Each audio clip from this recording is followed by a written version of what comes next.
আজ 23শে মার্চ শনিবার আবহাওয়ার পূর্বাভাসে বেশ খানিকটা পরিবর্তন আনতে হচ্ছে। তার কারণ শহর কলকাতা সহ দক্ষিণবঙ্গের কিছু জেলাতে আজ হঠাৎ করেই বেশ খানিকটা বৃষ্টির সম্ভাবনা রয়েছে। বজ্রবিদ্যুৎ সহ বৃষ্টি কিছু এলাকায় হতে পারে। প্রিয় দর্শক, কোথায় কোথায় বৃষ্টিটা হতে পারে সবকিছুই জানাবো। তার সাথে আগামী কয়েকটা দিনের মধ্যে কিন্তু বিভিন্ন এলাকাতে বজ্রবিদ্যুৎ সহ ঝড় বৃষ্টির সম্ভাবনা রয়েছে। কিছু এলাকার উপর দিয়ে কালবৈশাখীও বয়ে যেতে পারে। কিছু জায়গাতে আবার দুটো একটা দিনের জন্য শুকনো আবহাওয়া দেখতে পাওয়া যাবে। আবার তার সাথে কিন্তু এপ্রিলের শুরুতে বা মার্চের একেবারে শেষের দিকে কিন্তু লু বয়ে যাওয়ার মতো পরিস্থিতি তৈরি হতে পারে দক্ষিণবঙ্গের কিছু জেলার উপর দিয়ে। কোথায় এই গরম আসতে চলেছে এবং কোথায় কতটা প্রভাব পড়বে সেই সমস্ত ব্যাপারে আপনাদেরকে ওয়াকিবহাল করব। আপনারা দেখছেন ওয়েদার আপডেট, আর আপনাদের সাথে রয়েছে আমি শুভেন্দু ভট্টাচার্য। প্রিয় দর্শক, আজ মার্চের 23 তারিখ শনিবার, সাল 2024। এই মুহূর্তে আজ সকালে সর্বশেষ আমরা যদি উইন্ড প্যাটার্নের দিকে নজর রাখি তাহলে দেখা যাচ্ছে যে এই মুহূর্তে বঙ্গোপসাগরের মধ্যাঞ্চলে একটি অ্যান্টিসাইক্লোন সক্রিয় রয়েছে, যেটা এখানে স্থায়ীভাবে রয়েছে বিগত বেশ কিছুদিন ধরে। তবে উত্তর বঙ্গোপসাগরের বিভিন্ন এলাকাতে কিন্তু এখানে বাতাসে ইনস্টেবিলিটি চোখে পড়ছে, অর্থাৎ অস্থিরতা চোখে পড়ছে। এখানে কিন্তু বজ্রগর্ভ মেঘ তৈরি হতে দেখা যাচ্ছে। এদিকে এর আগে 21 থেকে 22শে মার্চের মধ্যে যে পশ্চিমী ঝঞ্ঝাটি পাহাড়ে প্রবেশ করেছিল সেটা এখন নেপাল, সিকিম, ভুটানের উপরে প্রভাব দেখাচ্ছে। এরই সাথে কিছুটা পূবালি হাওয়া বিহার, উত্তরপ্রদেশের উত্তরাঞ্চলের উপর দিয়ে পূর্ব থেকে পশ্চিম দিকে বয়ে যাচ্ছে। অন্যদিকে পশ্চিমের খানিকটা শুকনো হাওয়া সেটাও কিন্তু উত্তরপ্রদেশের দক্ষিণাঞ্চল, মধ্যপ্রদেশের উত্তরাঞ্চল, ছত্তিশগড়, ঝাড়খণ্ডের উপর দিয়ে বয়ে আসছে। আবার বঙ্গোপসাগরের অ্যান্টিসাইক্লোনটির সৌজন্যে দক্ষিণ ভারতের দিক থেকে শুকনো গরম হাওয়া ভারতের মধ্যভাগ হয়ে যেরকম ঢুকছে, উপকূলবর্তী এলাকা হয়ে আর্দ্রতাপূর্ণ হাওয়াও কিন্তু দক্ষিণবঙ্গের বিভিন্ন জেলার দিকে আজ ঢোকার সম্ভাবনা রয়েছে। এবং এই আর্দ্রতাপূর্ণ হাওয়া যেরকমটা ঢুকবে, অন্যদিকে পশ্চিমে শুকনো হাওয়া কিন্তু ঢুকবে। দক্ষিণবঙ্গের জেলাগুলোর উপরেই দুই বিপরীতধর্মী হাওয়া কিন্তু মুখোমুখি হওয়ার সম্ভাবনা থাকছে। তো এর ফলে কি হতে পারে, আজ দক্ষিণবঙ্গের কিছু জেলার উপরে বজ্রগর্ভ মেঘ দানা বাঁধতে পারে। কোথায় কোথায় দানা বাঁধতে পারে? মূলত পশ্চিম বর্ধমান, সেই সাথে বাঁকুড়া এবং পার্শ্ববর্তী কিছু এলাকা, এই এলাকাটার উপরে ছোট ছোট আকারের মেঘপুঞ্জ দানা বাঁধতে পারে এবং তা পশ্চিম থেকে পূর্ব দিক এবং খানিকটা দক্ষিণ পূর্ব দিকে এগিয়ে যেতে পারে।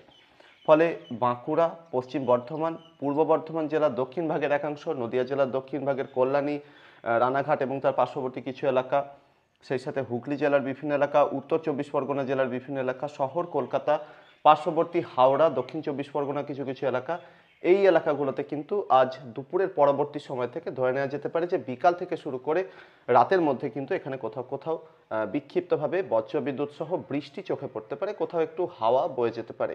তবে অ্যাক্টিভিটি কিন্তু বেশি হবে না এবং হওয়ার সম্ভাবনাও কম। দুটো একটা জায়গাতে বিক্ষিপ্তভাবে এই বৃষ্টিটা হওয়ার সম্ভাবনা, বৃষ্টির পরিমাণও খুব কম থাকার সম্ভাবনা রয়েছে, অর্থাৎ হালকা ধরনের বৃষ্টি হওয়ার সম্ভাবনাই বেশি।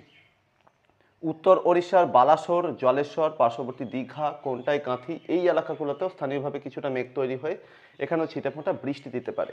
প্রিয় দর্শক, এর আগে জানিয়েছিলাম যে অলমোস্ট বেশিরভাগ এলাকাতে ড্রাই ওয়েদার থাকবে, শুধুমাত্র এই এলাকাগুলোতে কিন্তু কিছুটা চেঞ্জেস বা পরিবর্তন আসতে দেখা যাচ্ছে। এছাড়া এই মুহূর্তে যে পশ্চিমী ঝঞ্ঝাটি প্রবেশ করছে পাহাড়ের উত্তরাঞ্চলে, অর্থাৎ নেপাল, ভুটান, সিকিম এই এলাকাটার উপরে, হিমালয়ের পূর্ব প্রান্তের এলাকার দিকে, তো সেই পশ্চিমী ঝঞ্ঝাটির প্রভাবে আজ পাহাড়ি এবং তরাই ডুয়ার্সের যে জেলাগুলো রয়েছে পশ্চিমবঙ্গের, দার্জিলিং, কালিম্পং, জলপাইগুড়ি, আলিপুরদুয়ার, কোচবিহার, এই জেলাগুলো এবং তার পার্শ্ববর্তী কিছু এলাকা, তার সাথে বাংলাদেশের রংপুর বিভাগের বিভিন্ন এলাকা, এই এলাকাগুলোতে বজ্রবিদ্যুৎ সহ বৃষ্টি হতে পারে এবং কোথাও কোথাও ঝোড়ো হাওয়া বয়ে যেতে পারে। শিলাবৃষ্টির আশঙ্কা কিন্তু এখানে যথেষ্টই থাকছে।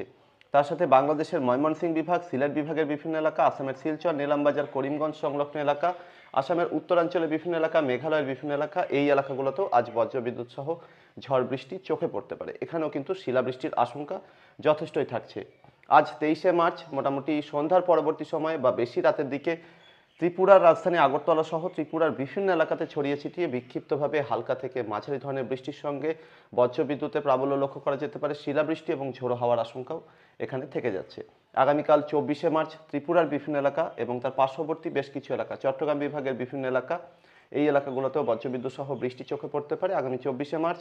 এবং বরিশাল বিভাগের দুটো একটা জায়গা, এখানেও কিন্তু বিক্ষিপ্তভাবে বেশ কিছুটা বজ্রবিদ্যুৎ সহ বৃষ্টি আগামীকাল 24শে মার্চ চোখে পড়তে পারে। তাছাড়া বাকি বাংলাদেশের বেশিরভাগ এলাকা এখানে কিন্তু শুকনো আবহাওয়া যেরকম চলছে সেরকমই চলবে। অন্যদিকে যে বজ্রগর্ভ মেঘপুঞ্জ আজ দক্ষিণবঙ্গের জেলার উপরে তৈরি হবে সেটা কিন্তু খুলনা বিভাগের দক্ষিণাঞ্চলের সাতক্ষীরা, খুলনা, বাগেরহাট জেলা এবং তার পার্শ্ববর্তী মাগুরা, নড়াইল, যশোর এই এলাকাগুলোর দিকেও কিছুটা ঢুকতে পারে। এখানেও ছিটেফোঁটা বৃষ্টি বা বিক্ষিপ্তভাবে বৃষ্টি কোথাও কোথাও দিতে পারে।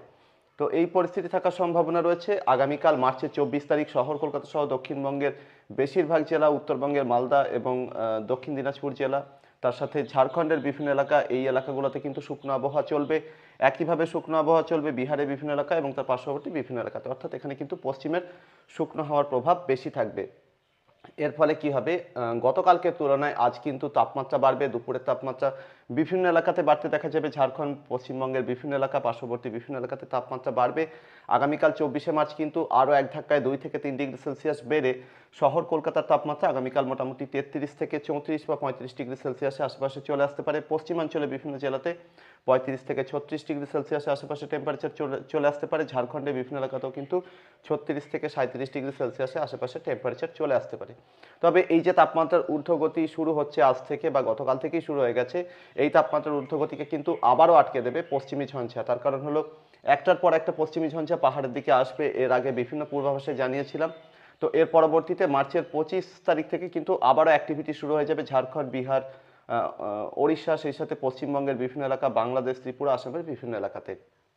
অর্থাৎ 25শে মার্চ থেকে শুরু করে কিন্তু শুধুমাত্র উত্তর পূর্ব বাংলাদেশ বা ত্রিপুরাই নয়, তার সাথে কিন্তু আরও বিভিন্ন এলাকা যোগ দেবে। মাঝে 24 এবং 25শে মার্চ উত্তরবঙ্গের পাহাড়ি এবং তরাই ডুয়ার্সের জেলাগুলোতে বৃষ্টিপাতের সম্ভাবনা কমে আসছে। 25শে মার্চ থেকে বিহারের এবং ঝাড়খণ্ডের বিভিন্ন এলাকাতে বিক্ষিপ্তভাবে বজ্রবিদ্যুৎ সহ ঝড় বৃষ্টি চোখে পড়তে পারে। ওড়িশার বিভিন্ন এলাকাতেও বিক্ষিপ্তভাবে স্ক্যাটার্ড ওয়েতে এই বৃষ্টিটা হওয়ার সম্ভাবনা থাকছে। শহর কলকাতা সহ দক্ষিণবঙ্গের বিভিন্ন জেলাতে 25শে মার্চ নাগাদ কিন্তু বিক্ষিপ্তভাবে ঝড় বৃষ্টি চোখে পড়তে পারে। তবে অ্যাকচুয়ালি এখনও তো সেইভাবে টেম্পারেচার বাড়েনি, যে কারণে খুব বড় বড় আকারে বজ্রগর্ভ মেঘপুঞ্জ তৈরি হওয়ার সম্ভাবনা কমেছে ঝাড়খণ্ড এবং তার আশেপাশের বিভিন্ন এলাকাতে। ফলে জোরালো কালবৈশাখী বলতে যেটা আমরা বুঝি, সেই পরিস্থিতি কিন্তু তৈরি হওয়ার সম্ভাবনা এখনও পর্যন্ত সেভাবে দেখা যাচ্ছে না। দুটো একটা জায়গাতে কিছুটা ব্যতিক্রম হতে পারে। তবে 25শে মার্চ থেকে শুরু করে পরবর্তীতে 28শে মার্চ পর্যন্ত শহর কলকাতা সহ দক্ষিণবঙ্গের বিভিন্ন জেলাতে এবং লাগোয়া বাংলাদেশের দক্ষিণাঞ্চলে একটা বড় এলাকাতে এবং মধ্য বাংলাদেশের বিভিন্ন এলাকা, এই এলাকাগুলোতে কিন্তু অ্যাক্টিভিটি চলবে।